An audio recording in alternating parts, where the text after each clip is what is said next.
Materi ini saya dapatkan dari Bang Reza Rendi ya.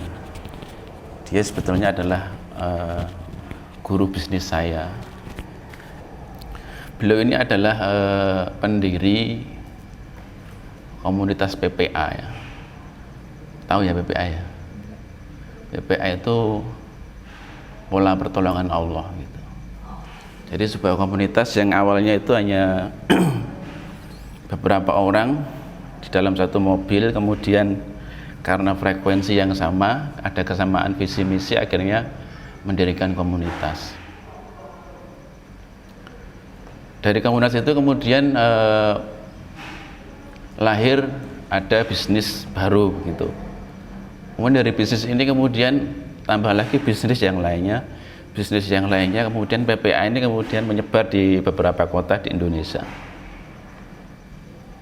Awalnya hanya mungkin komunitas laki-laki, kemudian ada komunitas wanita juga, kemudian ada kebutuhan untuk anak-anak, kemudian didirikan PPA for Kids, kemudian butuh bisnis, kemudian makanan, mendirikan PPA for Food, kemudian membutuhkan olahan pertanian, juga mendirikan PPA untuk agrobisnis.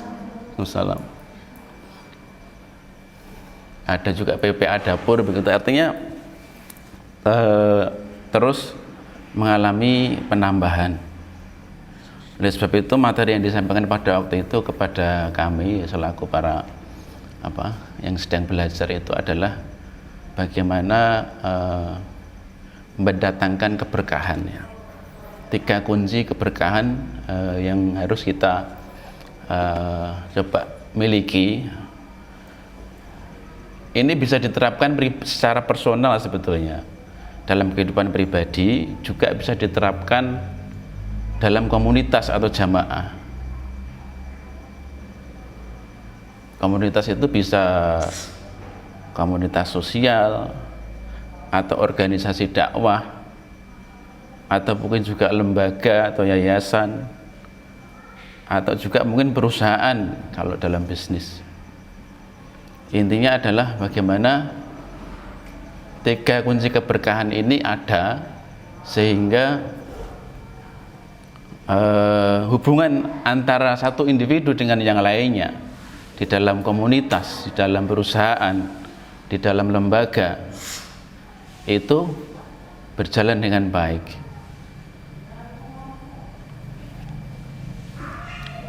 Mengenai keberkahan, saya rasa teman-teman para ummahat sudah paham ya arti keberkahannya.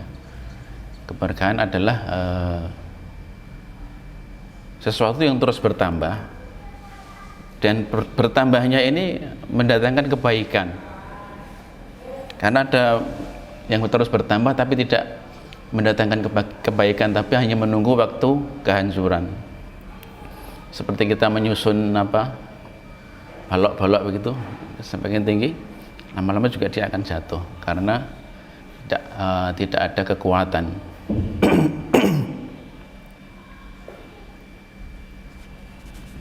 Karena sebuah lembaga itu ketika tumbuh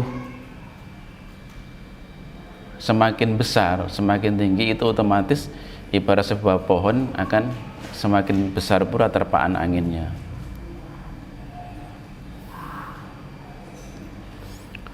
Baik, saya mulai.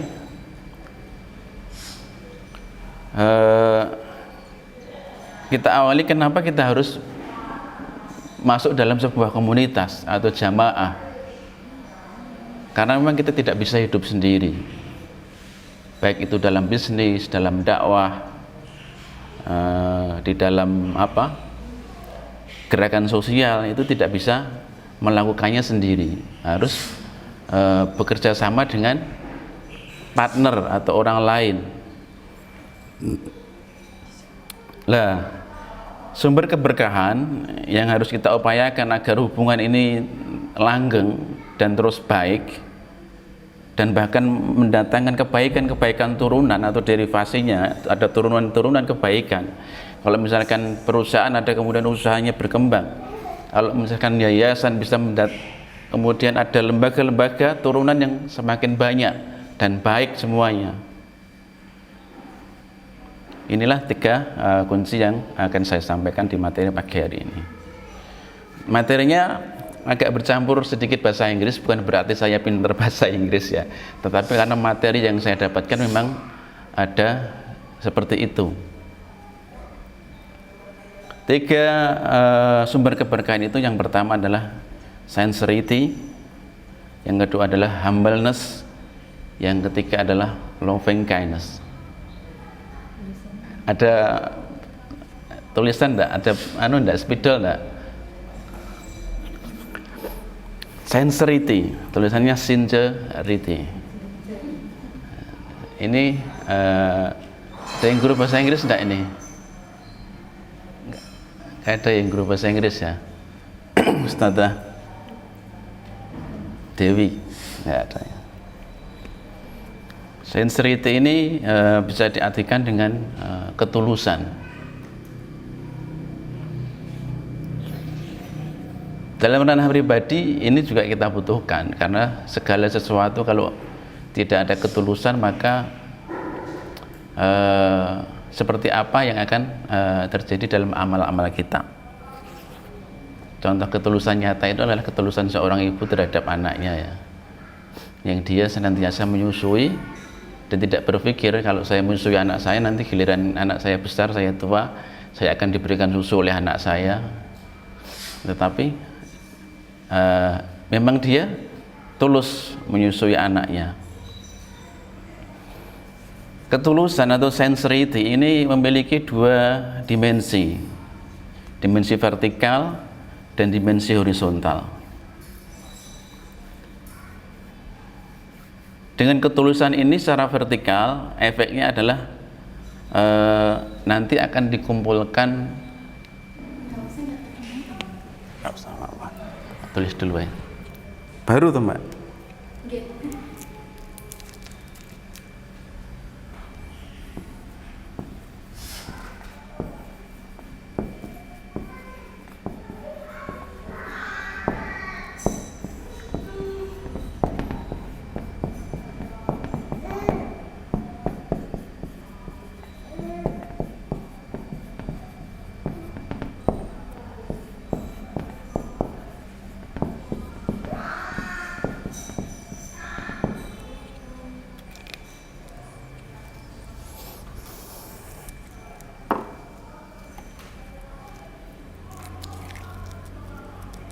Akan dikumpulkan dengan orang-orang yang satu frekuensi. Jadi kalau di dalam bisnis itu kan dibutuhkan partner ya. Sebenarnya seperti apa partner kita ini di dalam bisnisnya, di dalam mindsetnya, di dalam niatannya. Apakah dia bisnis itu hanya mengejar keuntungan semata, hanya ingin menjadi orang kaya, atau ada dimensi-dimensi yang lain.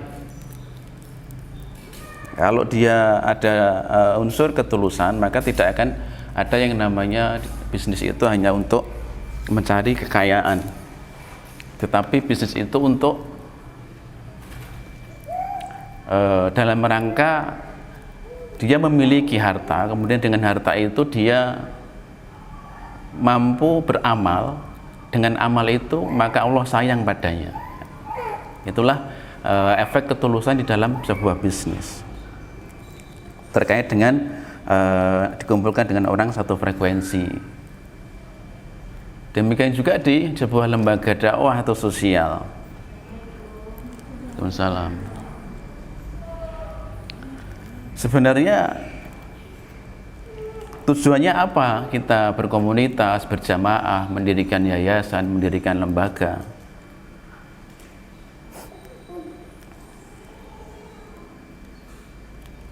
Apakah tujuannya supaya orang itu memandang kita itu sebagai orang yang hebat, orang yang mampu menjadi seorang dai, yang mampu membawa perubahan, atau memang tulus. Tujuannya hanya Allah semata ya.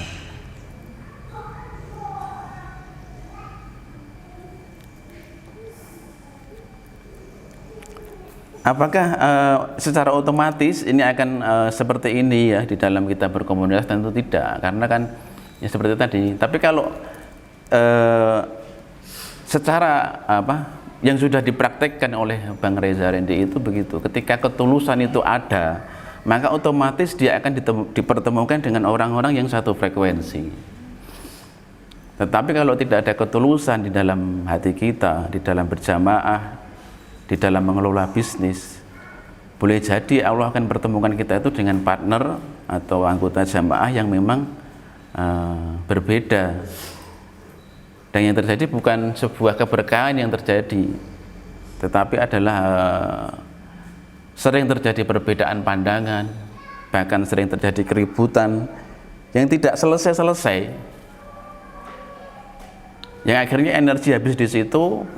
Kalau bisnisnya tidak berkembang, tapi hanya mengurusi itu saja. Kalau lembaga, mungkin yayasan juga demikian, sibuk hanya dengan kondisi internal antara satu personal dengan personal yang lainnya, sehingga energi itu habis. Karena memang manusia itu sebenarnya kan terbatas ya. Kalau dia pikirannya, energinya sudah habis untuk mengurusi sesuatu yang memang itu menyita ya, contohnya adalah mengurusi hubungan antar personal misalkan, itu dia otomatis tidak akan sempat untuk memikirkan pengembangan. Demikian juga dalam sebuah usaha, kalau dia SDM-nya ya, orang-orangnya harus sering ditata, harus sering diperbaiki, harus sering ya, butuh perhatian, bagaimana dia akan mengembangkan usaha. Inilah pentingnya ya kita dalam berkomunitas itu harus satu frekuensi sama. Kalau dulu ada HT itu, kalau frekuensinya nggak sama otomatis nggak nyambung. Kalau dulu ada HP GSM sama CDMA ya, frekuensinya beda. Radio juga begitu, kita memutar radio HIS FM 101,4, tapi yang kita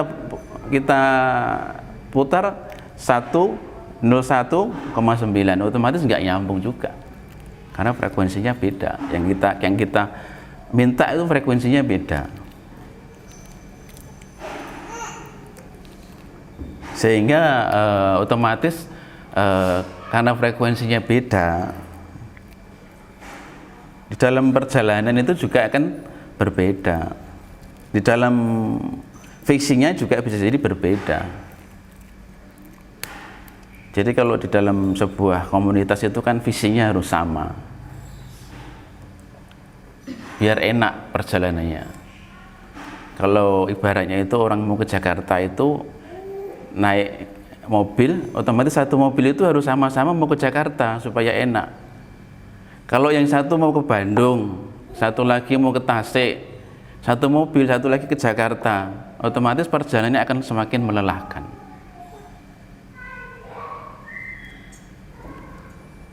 Ya nanti sampai. Kemudian yang kedua adalah secara vertikal itu akan menguatkan mental ya, karena dia tujuannya hanya Allah, hanya pengen disayang Allah saja, tidak ingin penilaian manusia. Jika terjadi perbedaan akan cepat tidak menimbulkan konflik yang berkepanjangan. Kemudian mendamaikan hati ya. Ya sumber kekuatan ini kan Allah. Kalau dia sudah tujuannya Allah, otomatis ya. Karena sumber kekuatan itu ya Allah. Kemudian akan mengundang pertolongan Allah dan melahirkan kebaikan-kebaikan baru ya, ketulusan itu. Ini sudah dipraktekkan memang ya, oleh Bang Rendy itu sudah dipraktekkan ya.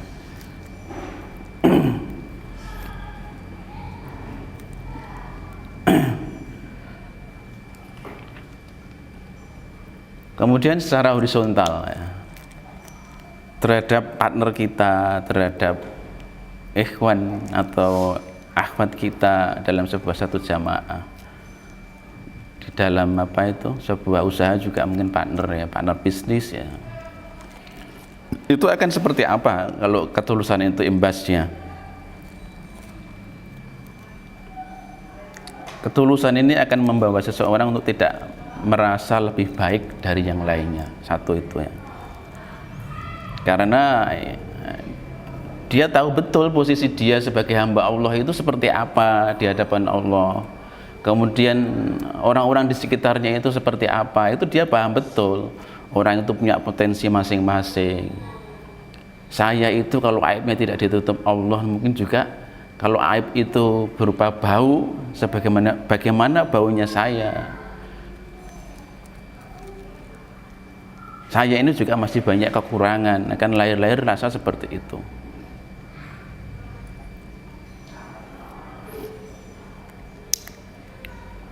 Dan akan muncul rasa ingin partnernya atau mungkin saudaranya di dalam berjamaah ini bahagia, tidak hanya melulu urusannya dia sendiri.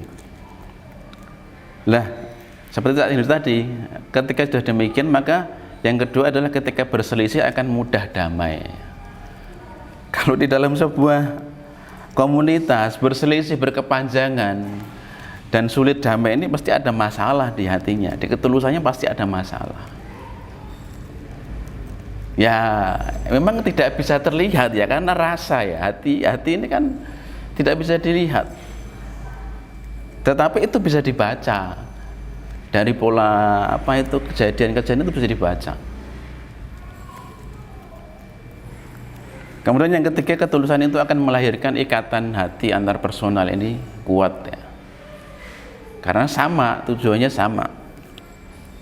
tujuannya lillah, ingin disayang sama Allah ya. Dengan amalnya ini, ada yang amalnya dengan yayasan, ada yang amalnya dengan kalau lazis atau lembaga penggalangan dana, ada yang amalnya itu dengan mungkin semacam mercy itu menggalang kemudian pendidikan gratis atau kesehatan gratis, atau mungkin dengan amal yang lainnya, dengan bisnis, kemudian dengan bisnisnya itu dia mendirikan lembaga-lembaga pendidikan Islam ya. Ada di sebuah Cirebon itu seorang pengusaha batik ya, namanya Sali Giovanni. Itu konon dia memiliki puluhan rumah tahfidz itu. Kemudian juga yang punya SS itu, spesial sambal itu omsetnya katanya pernah satu hari itu 3 miliar itu. Tetapi orangnya biasa-biasa saja. Dia support dakwah Islam. Kemudian memiliki energi kebaikan untuk banyak orang ya. Kalau ketulusan ini akan memiliki dimensi horizontal, itu memiliki energi kebaikan untuk banyak orang ya, karena memang dia inginnya memberikan kebaikan. Dan caranya bagaimana memunculkan ketulusan ini? Kalau yang sudah dipraktekkan oleh komunitas ini adalah dengan cara memperbanyak me time dengan Allah, berkhulwat dengan Allah, merenungkan ma'rifatullah, ma'rifatun nas. Saya itu siapa tuh? Saya ini kan manusia biasa. Nanti juga akan mati. Kalau mati yang saya bawa itu apa?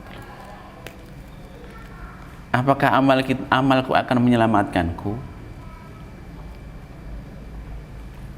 Dan kita lost dengan Allah ya. Kita lostkan dengan Allah.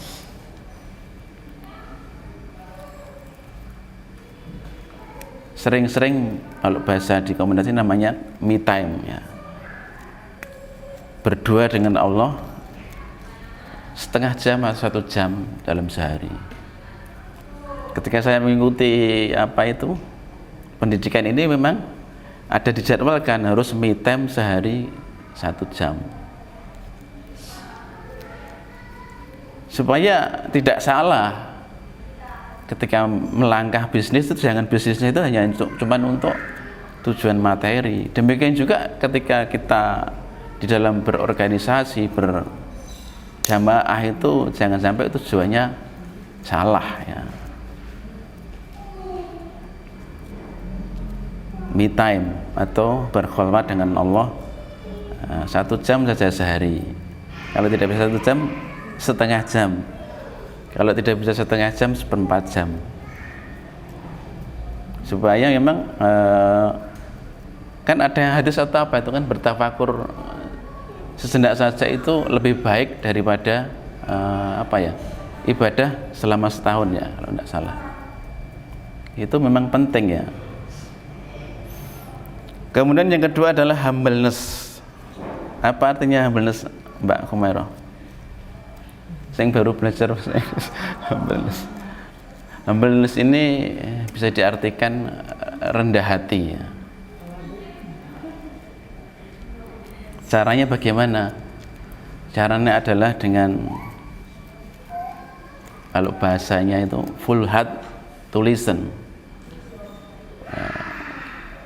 Menguatkan diri kita itu untuk banyak mendengar.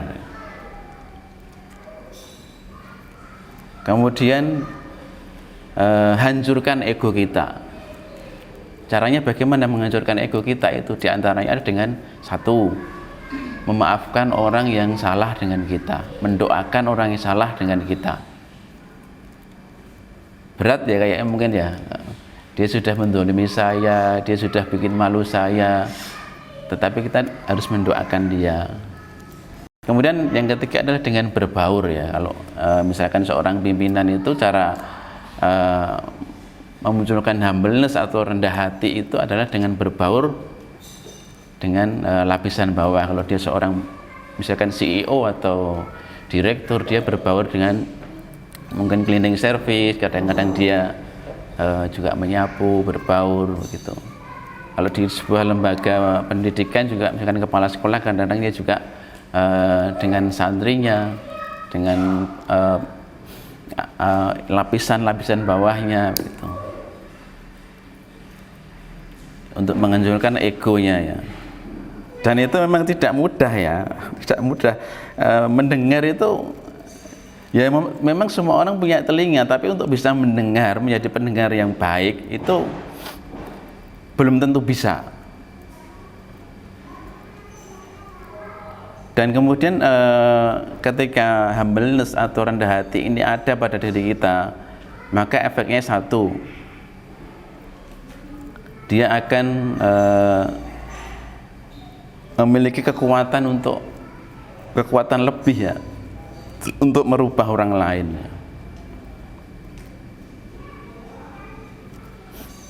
Karena dia memiliki sifat rendah hati. Dengan rendah hati itu dia kemudian akan disenangi banyak orang. Karena sejatinya ya naluri manusia sebetulnya itu tidak suka dengan orang yang merasa bisa atau merasa bisa dari kita itu, apalagi diperlihatkan di hadapan kita. Itu sebenarnya naluri manusia itu tidak suka. Beda kalau dia rendah hati, nyaman ya, didengarkan nyaman, dilihat juga nyaman ya.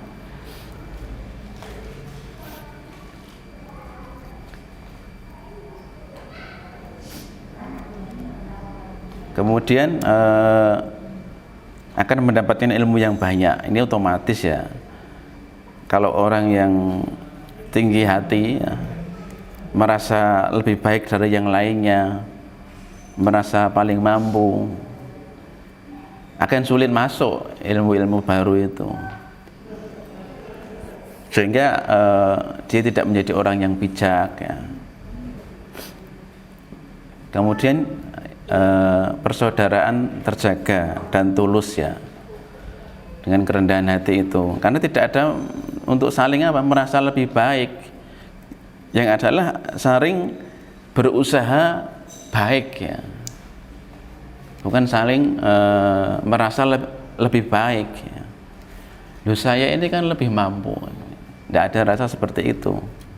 Saya ini kan lebih tahu, tidak ada rasa seperti itu.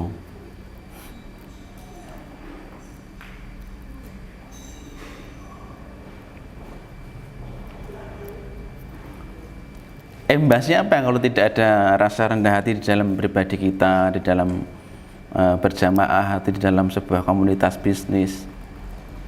Dia akan tidak disukai banyak orang. Ya, seperti tak sampaikan tadi, sebenarnya naluri manusia itu suka dengan orang yang tidak suka dengan orang yang merasa pintar. Itu sok pintar itu pasti tidak suka. Meskipun memang mungkin barangkali betul-betul pintar, betul-betul tahu, tapi kalau sok pintar kemudian merasa lebih baik, lebih pintar, itu naluri manusia tidak suka. Kemudian hidupnya tidak berkembang karena tidak mau mendengarkan. Dia maunya ya dia sendiri yang memberi, istilahnya karena merasa mampu, dia merasa mampu, kemudian dia yang banyak dominan untuk mendominasi begitu ya, dan tidak memperhatikan partnernya atau bagian di jamaah itu ya, sehingga ya hidup ini tidak berkembang karena dia hanya berdasarkan dirinya sendiri ya. Tidak mau mendengarkan pendapat partnernya, temannya, tidak mau melihat bagaimana kawannya, partnernya ini menceritakan pengalamannya sehingga bisa diambil pelajaran, sehingga dia tidak berkembang.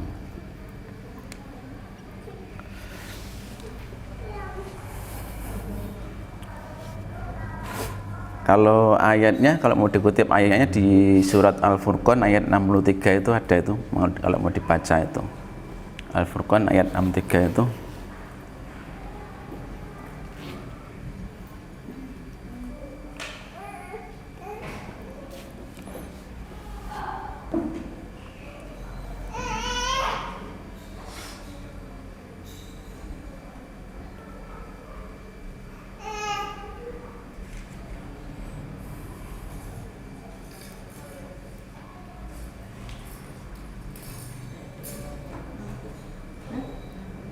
Iya, Al-Furqan 63.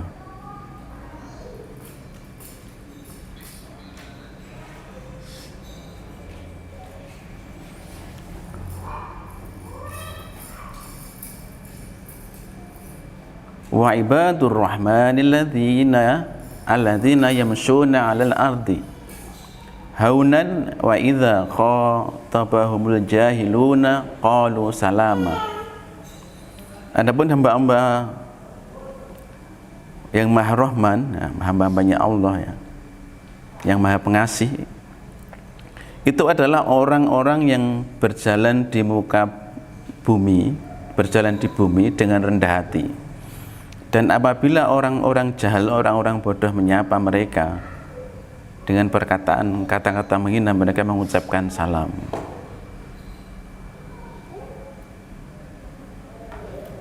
Bisa dipahami kan ayat ini ya? Nyambung sekali dengan humbleness ini. Hamba Allah yang Maha Pengasih ya, itu kalau berjalan di muka bumi itu dengan rendah hati. Kemudian kalau bertemu dengan orang-orang yang mengolok-oloknya dengan kata-kata yang menghina, mereka mengucapkan salam, mendoakan. Ya, apa artinya kalau yang merendahkan itu adalah manusia? Tidak ada artinya kalau ketulusan kemudian disambung dengan humbleness ini, karena yang dia inginkan itu hanya penilaian Allah saja. Kemudian yang terakhir ya, loving kindness. Loving kindness ini bisa diartikan dengan cinta dengan kebaikan hati.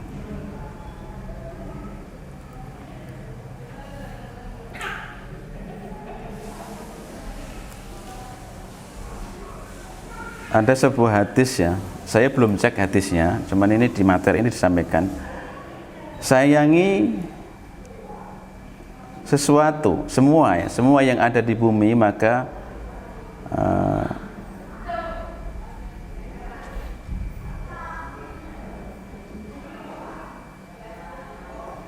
semua yang di langit akan menyayangimu. Hadis Tirmidzi dan Abu Daud ya. Kalau Mas Nur itu seringnya menyampaikan itu, meskipun orang itu jelek, ya, orang itu buruk, mungkin, tapi yang kita benci itu sebetulnya adalah sifatnya, bukan orangnya, ya. Sehingga kita tetap ada sayang kepada orang itu dengan cara apa? Merubahnya. Ya. Inilah contoh kebaikan hati ya. Bukan karena tidak suka, ya sudah saya tidak suka dengan kamu.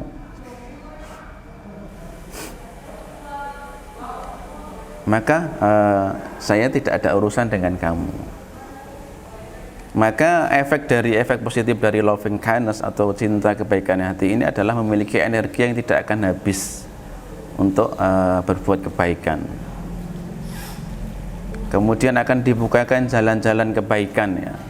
Karena kebaikan itu ketika dilakukan memang akan muncul kebaikan lagi ya. Syaratnya tulus ya, tulus. Sama dengan apa itu, rendah hati akan disayang banyak orang ya. Kalau karena memang kan sejatinya kan semua orang itu kan senang diperlakukan baik gitu ya. Semua orang itu senang diperlakukan baik, maka Rasulullah itu adalah sesempurna-sempurnanya akhlaknya Rasulullah itu. Dia bisa berlaku baik, beliau bisa berlaku baik kepada semua orang, bahkan kepada musuhnya juga. Kemudian merubah cara komunikasi dengan orang lain. Karena dia suka yang muncul di dalam hatinya itu adalah kebaikan. Jadi kalau partnernya itu tidak baik, maka dia berusaha yang muncul energi untuk bagaimana partnernya, bagaimana temannya ini menjadi baik, ya. Peduli.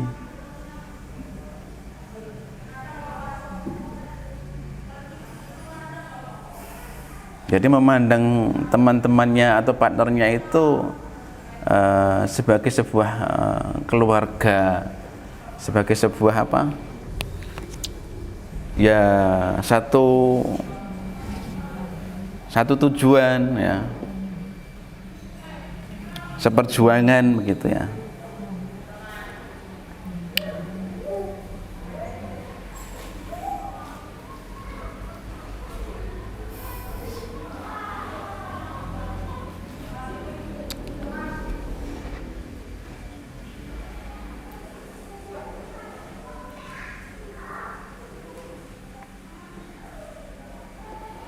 Oleh sebab itu maka kembali lagi ya, ini materinya ini sudah ya 3 ya, sincerity, humbleness, loving kindness, ketulusan, rendah hati,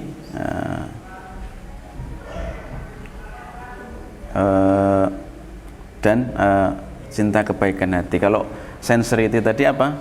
Caranya apa? Dengan banyak me time kepada Allah, bertafakur, berkholwat dengan Allah. Kemudian bagaimana posisi dia gitu ya, di hadapan Allah, di kehidupan saat ini ya. Kemudian humbleness itu adalah dengan banyak mendengar, dengan menghancurkan ego kita. Kemudian yang ketiga adalah cinta kebaikan hati, itu adalah dengan memandang orang-orang di sekitar kita, partner kita, sahabat kita itu adalah sebagai sebuah keluarga. seperjuangan, tujuannya sama.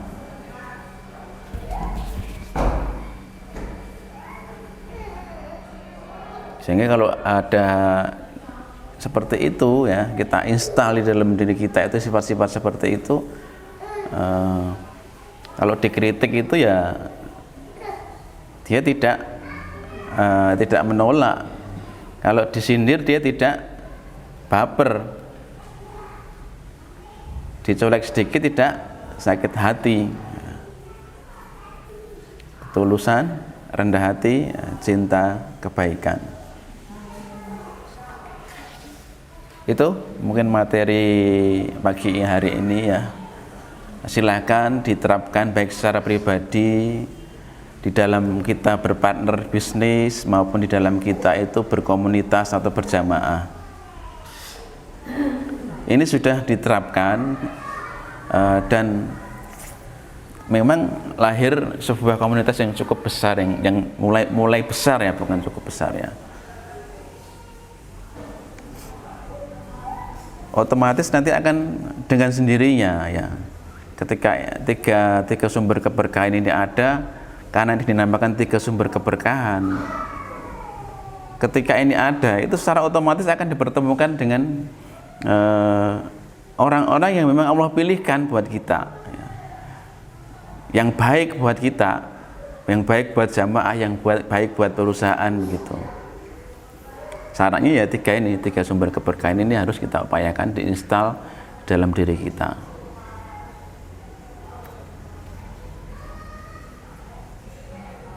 Itu mungkin dari saya, tak kembalikan ke moderator.